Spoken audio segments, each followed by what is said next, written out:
This is Marc Mullinax, and please feel you're welcome back into our class on Taoism, a course that travels the path of each of the 81 verses of Tao Te Ching, episode by episode. So just relax, take a breath, and feel welcome. Today's verse is number 53, Lowered Ceilings. When you listen to the ground and you put your roots down, you can hear what she says if you're listening. When you listen to the ground and you put your roots down, you can hear what she says if you're listening. The sweet sound of the river as she moves over the stones. The same song that the blood in your body sings as it weaves around your bones. When you're listening, are you listening? If we surrendered to Earth's intelligence, we could rise up rooted like trees.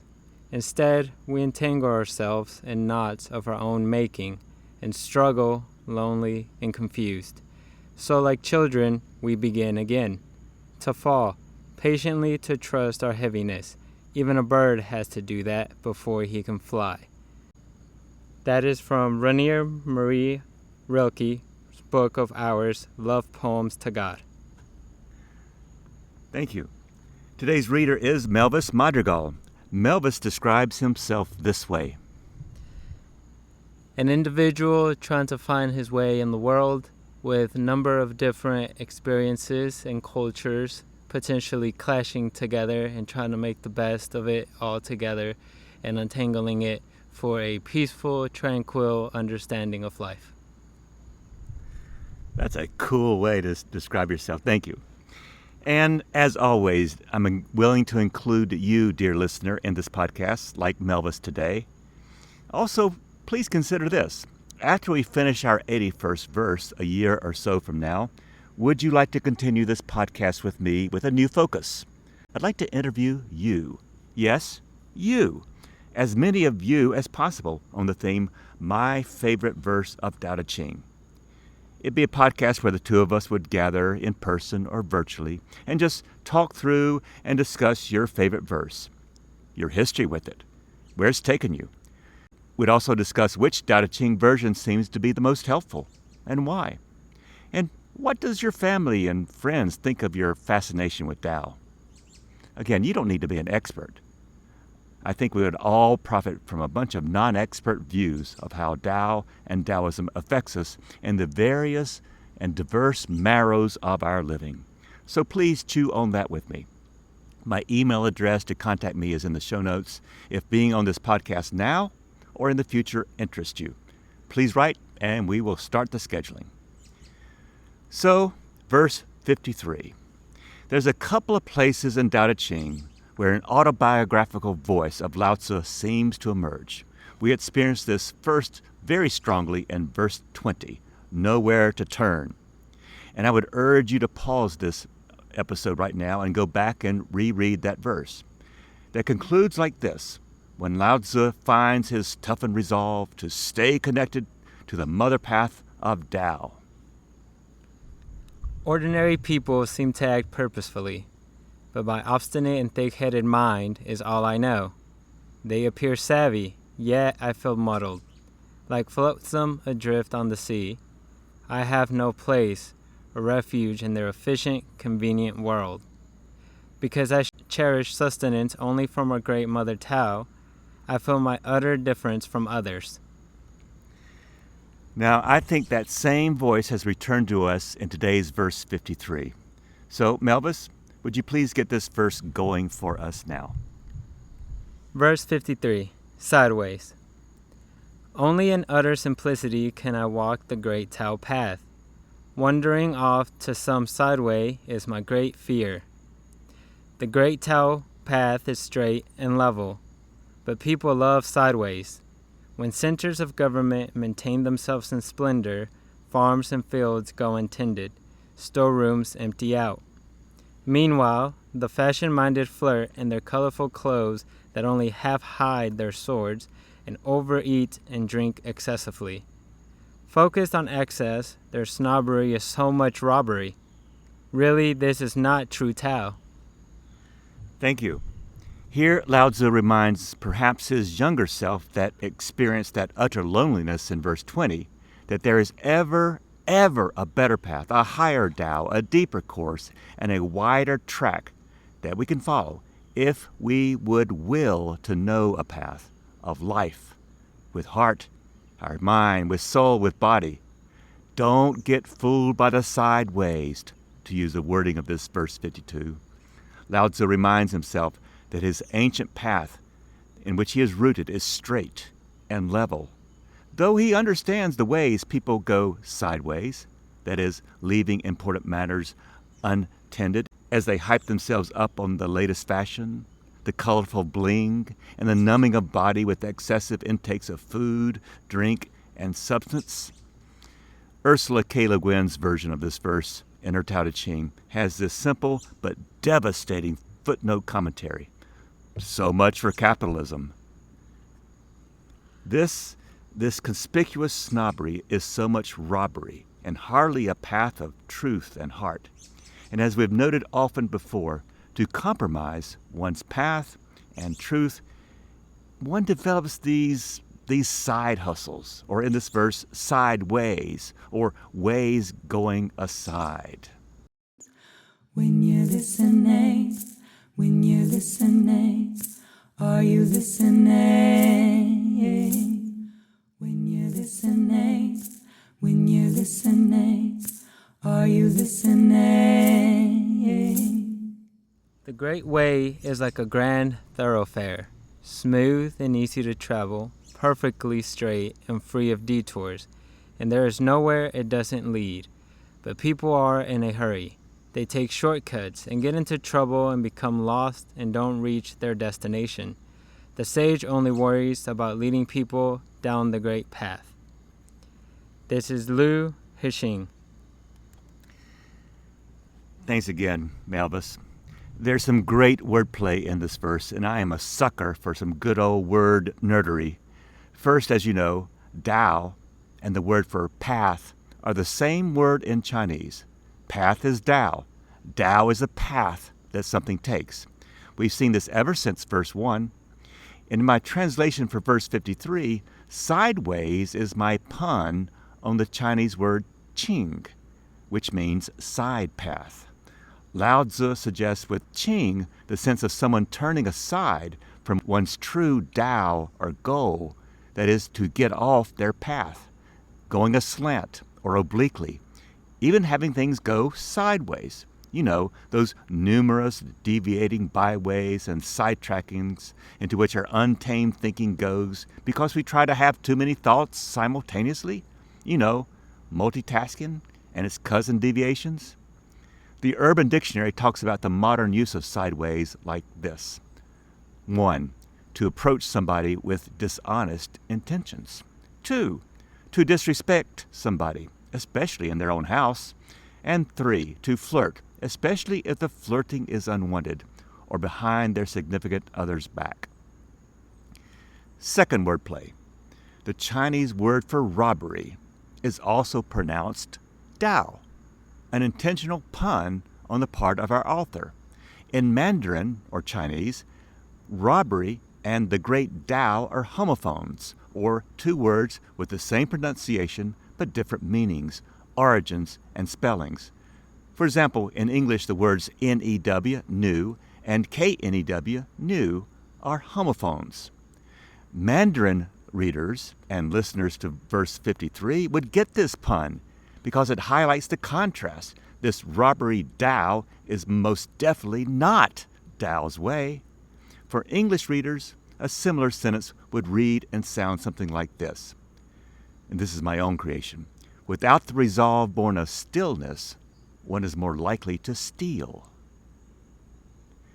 Third word nerdery. When this verse in Chinese addresses what I translate as wandering off to some sideway is my great fear, Lao Tzu is issuing a danger warning, the danger of straying sideways off path. because implied here in the original Chinese is someone who raises their own banner as they, either intentionally or willy-nilly, but still foolishly, stray from their Tao way by their ego-fueled actions, reckless actions that are the very opposite of Wu Wei or wise action. Sideways and getting sidetracked are always rooted in ego, that spiritual condition of the soul that has neglected or forgotten its roots, its original origins. Now that's all my word nerdery for now. But next I want to talk about how this verse describes a situation we have encountered before, like in verses 19 and 32, and will again in verses 58 and 75. Doing right and responsible action are inborn gifts of Tao and Te, or the way and its virtue. We do not need degrees or decrees to remind us of what is already inborn, already there, already working. Great Tao is inborn and never erased. And I repeat, Great Tao is inborn and never erased. Marinate in that. But sideways do happen when we forget or ignore birthright Tao. We slide sideways into unnatural actions, imitations, and mockeries of Great Tao. You see, it's like this. We're already rooted in the best places we could ever be, first-class seats. And everything else is naturally in their best places and first-class seats too. However, if we wander on the sideways, it gets ever easier to lose sight of our great path of Tao. And who hasn't lost sight of their origins and roots and gone off astray like some prodigal son, spending their inheritance foolishly? When we forget who we are and from whence we came, we can easily get derailed, and our search for Great Tao can morph into lesser Taos of robbery, crossing moral and spiritual borders not meant to be crossed. And not just personal borders, but social and political borders as well. Our sideways border crossings happen when contrived laws of do's and do nots arise in some society, an arising that means that people have already left the Tao path for the weeds of sideways. I'm not talking about love your neighbor and don't kill them. Nah, it's that petty stuff, these do's and do nots, these shalls and shout nots that separate genders, races, classes, and families because of some artificial idea of propriety. On both a societal and family level, when you get a lot of legalistic rules, yeah, you can get obedient citizens and children, but you also breed resentment. Citizens and children alike look for those secret ways not to comply. Useless laws make for scofflaws. I mean, think of religion. Like families and nations, religions can be really good at imposing restrictions and those thou shalts and thou shalt nots. When some authority imposes its sideway behavior control thinking upon its citizens and societies, the more stressed and poorer its people become, trying to contort themselves into smaller and ever smaller political or ethical containers. For example, when a country hoards and treats weapons as its gods, saviors, and entertainments, troubles arise from people following these secondary and false, can I say, gods? When our leaders try to be cunning and clever or spin truth and situations into sideways scenarios and conspiracy thinking, the situations they would control like puppets spin yet further out of everybody's control. For here is a law of the universe that Tao understands. It goes like this.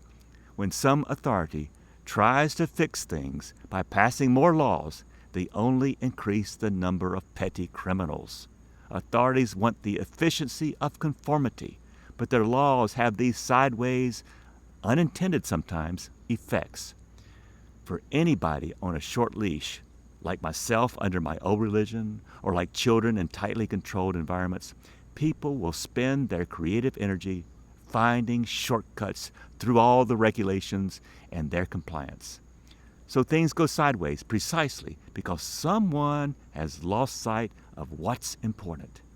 Too many laws just trigger disobedience and the search for loopholes. The more laws, the larger the admission of the failure of the justice they falsely promise.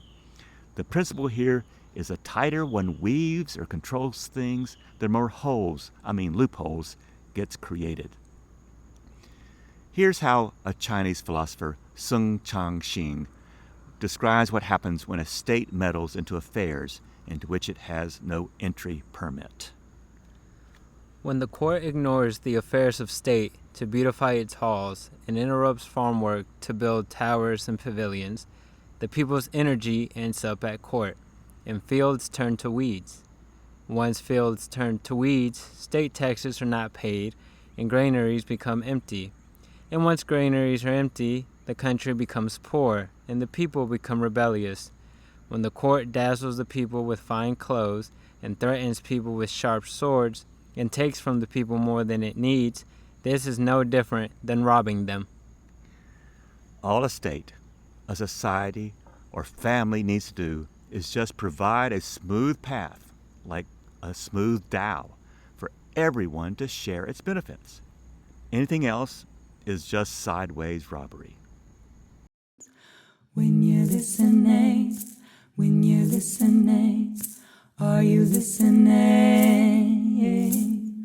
When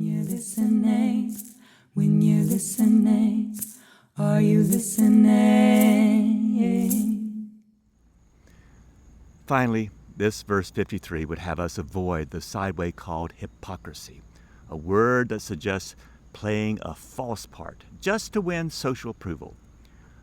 Melvis will read us our relevant part here. Meanwhile, the fashion-minded flirt in their colorful clothes that only half hide their swords, and overeat and drink excessively. Focused on excess, their snobbery is so much robbery.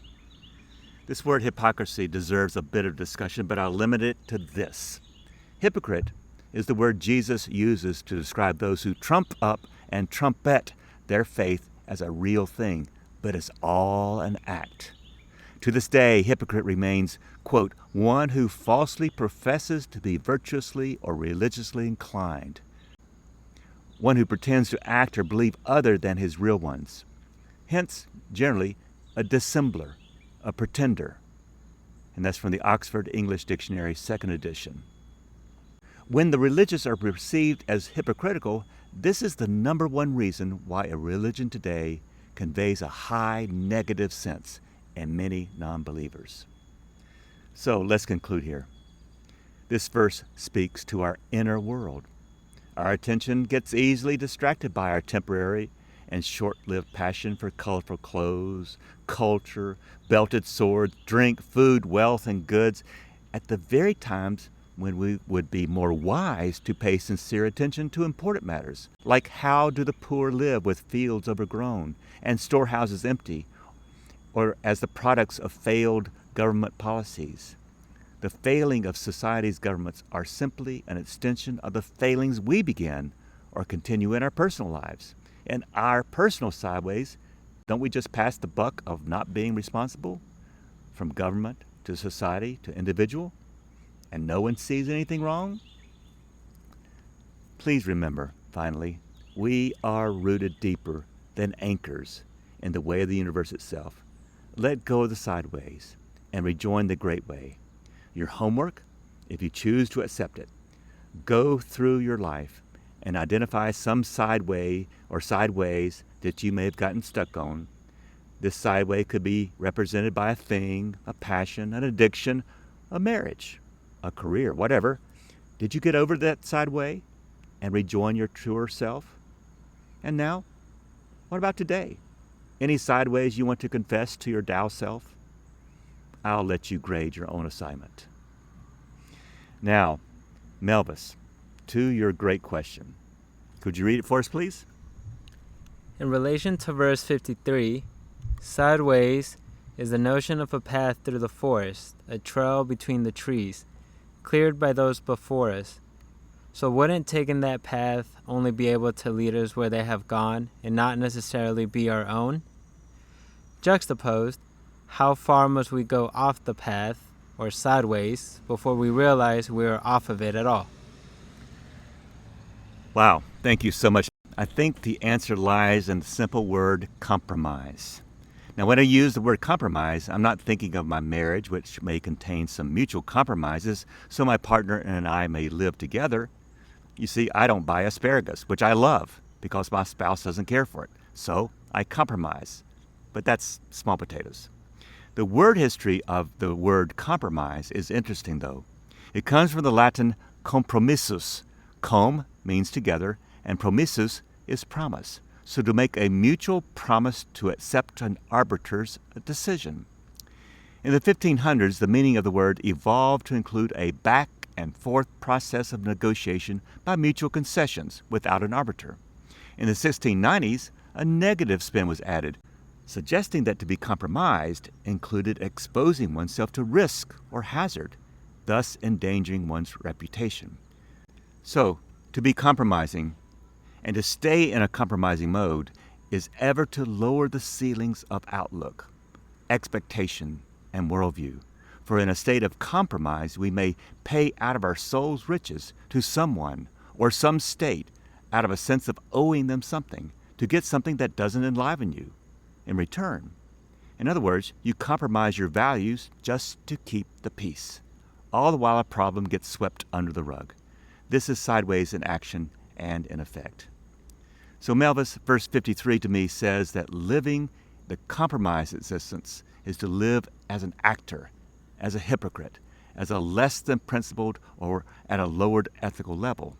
To lose sight of one's uncompromised, unacted self, a self rooted in Tao, means to me to construct a life with lowered expectations and lowered ceilings.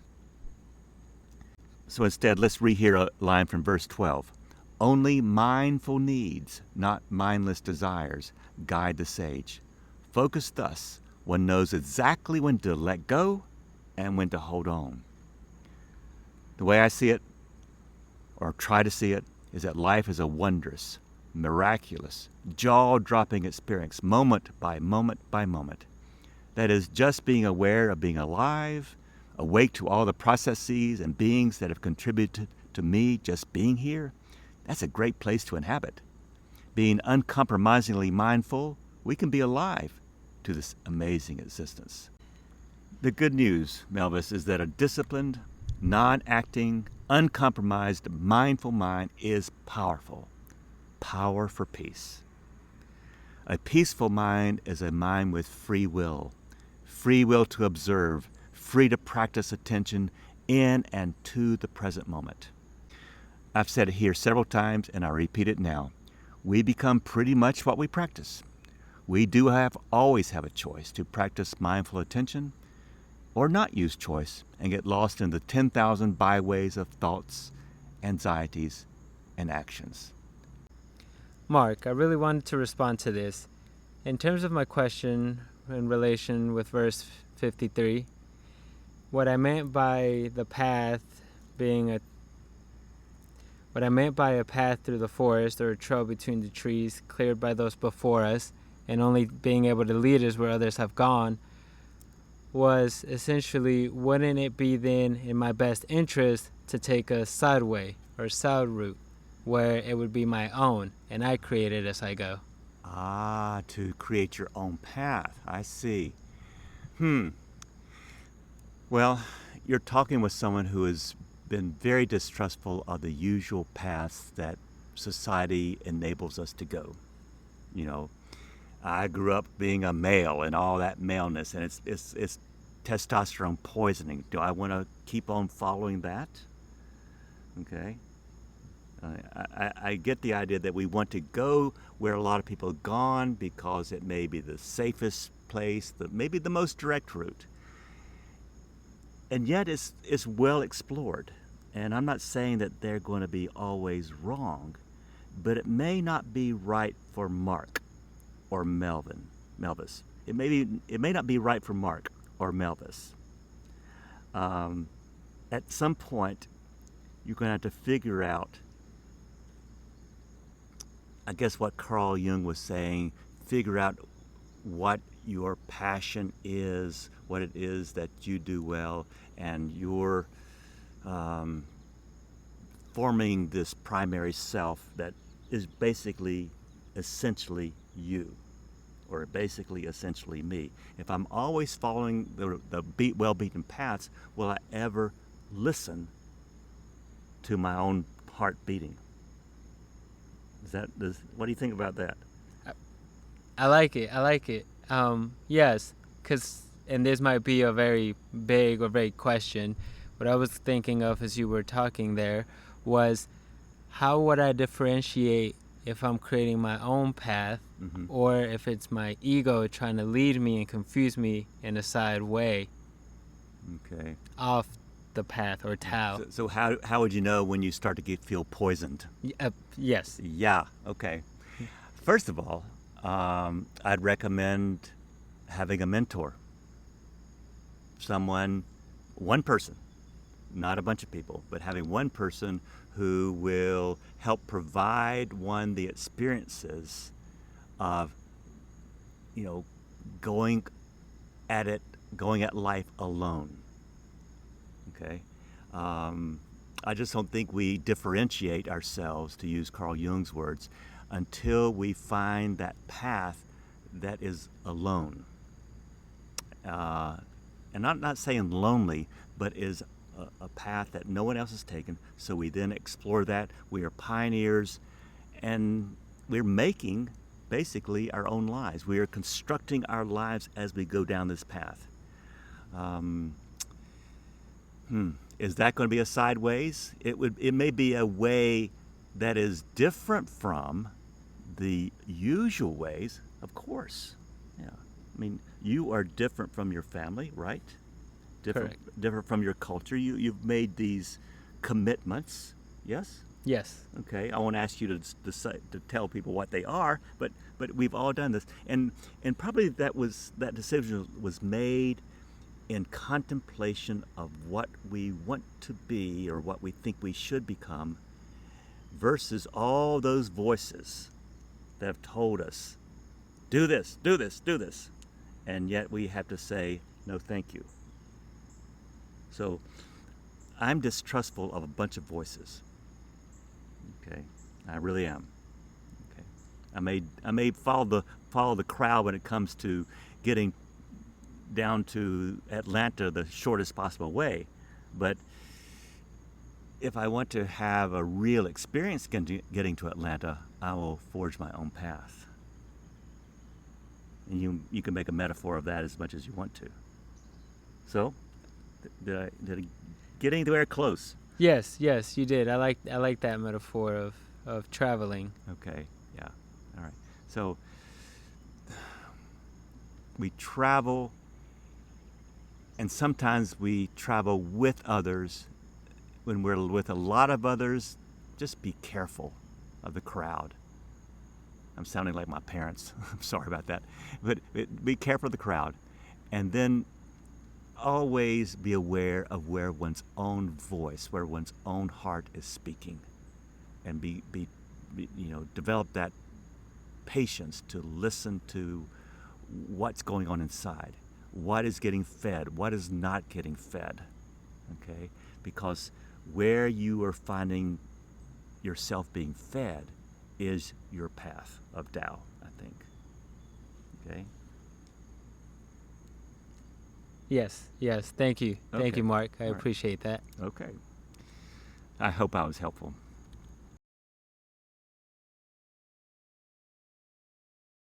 You also asked this important follow-up question. How far must we go off the path or sideways before we realize we are off of it? Very insightful, Melvis. I start with the answer that I would hate from my students. It depends. Each follower or pursuer of Tao's way, and not the way of robbery, compromise, play acting, we each have our own unique trail and experience. I remember when, as a teenager, I discovered many ways of getting off balance spiritually, off the path. And then I was excellent at play acting like a hypocrite. That is, I lied to myself, and therefore I lied to other people. And when you start lying to yourself, here's the problem. You start mistrusting yourself. It's like once you start that lying business, you go sideways because you can't trust yourself. It's like two lovers, one lies and then the relationship sours. But also you have a relationship with yourself. So if you start lying to yourself, how will you ever begin to trust yourself again? So to start all this lowering of my self-expectations means that I expect less from myself. And when I was starting to go sideways, I expected less from others. And as I diminished myself, I diminished my views of others and their native greatness. I could more easily complain, criticize, and create these false scenarios in my mind where they were somehow less than. Now, when I first read the scripture Tao Te Ching, I was also reading Hebrew, Christian, and Buddhist scriptures, as well as Tolkien, all practices that I continue. In them all, there was a singular message I was getting. There are very few things one may not compromise and then expect to somehow remain human or remain humane. I think it was my athletic sport, bicycle racing, and my musical practice, piano, that taught me that to compromise, that is to lower my ceilings, is to compromise a step too far. I wasn't a perfectionist in either the sport or the music, but to race my bike without doing the fundamental hours of practice, or to play the piano without the fundamental warm-up exercises, well, they led to nowhere. Tao has no home in shortcuts. So to answer your follow-up is really up to the listener or to a reader to decide. For me, it was all about joy. When I found no inner joy, Melvis, in doing the sideways compromises and shortcuts, they became meaningless. They even lost their luster and appeal. I remember so vividly that afternoon when I realized that my everyday relationship with alcohol was just downright painful. It wasn't taking me anywhere, and yet I kept on that thinking it would. A second way to learn when one is sideways is to learn how that when we force things, we practice the opposite of wu wei. We force outcomes that are just our basic ego desires, and these take us nowhere and become, at least for me, boring. So forcing things is a sign of sideways. A third way to learn when you're sideways is to learn when you have abandoned simplicity and started having excesses of things way beyond sufficiency. Joy in one's path happens to me when I will only that one necessary thing. Ride that bike for all you're worth. Play that piano for everything you got. And then finally, the fourth and last way of learning our sideways is to befriend someone who will tell you the naked truth. They hold up this mirror to your life, a clean mirror that shows everything and lets you experience yourself for what you are, what you do. And let us hope this friend will then be with you as you break apart and then have to pick up those precious pieces of your life as you seek to make amends. So, Melvis, how to keep things from going down this sideways path in the first place? Just practice detachment. Detachment does not mean apathy or indifference, but rather the ability to let go of attachments to outcomes and desires. By releasing attachment to specific outcomes, we develop skillful means to govern ourselves. Hear how verse 57, which is coming up soon, teaches all this. And this quote sounds like it comes from a government leader, and here I'm altering my own translation just a bit and making it more personal. When I practice non-interference, wu wei, I naturally transform myself. When I practice peace and quiet, I am spontaneously honest and fair. When I practice doing nothing, I enrich myself naturally, but in subtle ways. And when I have no desires, I return to my original, uncarved block state. Melvis, that's all I have. Do you have anything to add to this, or, This was a great experience for me, and I think it highlighted sometimes one's own interpretation can be broadened and even expanded by having conversations with others, like this time that we've shared together, and I appreciate it. I've enjoyed your voice. I've enjoyed your friendship, and may it continue a long, long time. This podcast is an original work, designed, written, and produced by me. Podcast artwork by Audrey Davis. Melvis Madrigal gave voice to quotes and his wonderful question. The song Put Your Roots Down is graciously provided by Molly Hartwell. The copyright for quotations from Tao Te Ching is held by Fortress Press. May your days begin in peace, become laboratories for radical hope. Are you listening?